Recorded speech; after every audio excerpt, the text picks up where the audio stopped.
Yang dihormati Encik Zuhaizan bin Muhammad Yusof, Guru Penolong Kanan Pentadbiran.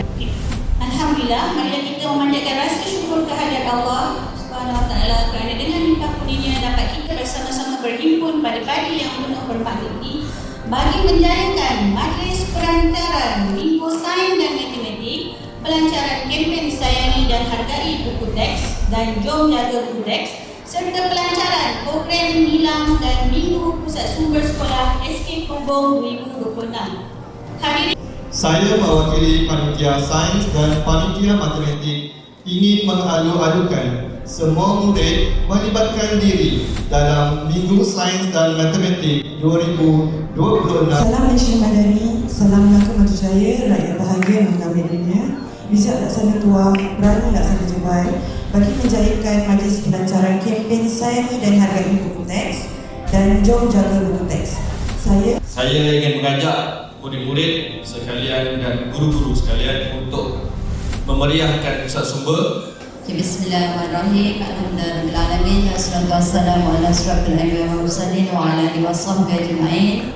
Rabbi shrah li sadri wa yassir li amri wahlul 'uqdatam min lisani yafqahu qawli. Amma ba'd.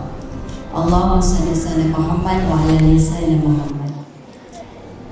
Assalamualaikum warahmatullahi taala wabarakatuh. Tak sampai minggu hadapan, semua orang berpeluang untuk sertai. Jadi terutama tahun 6, dan bila disebut pinjaman tu hak siapa?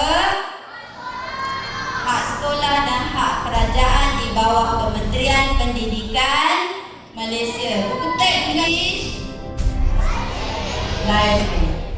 So tolong buat dua-dua, dalam bahasa Melayu atau bahasa Inggeris, baca dan catat dalam AIS.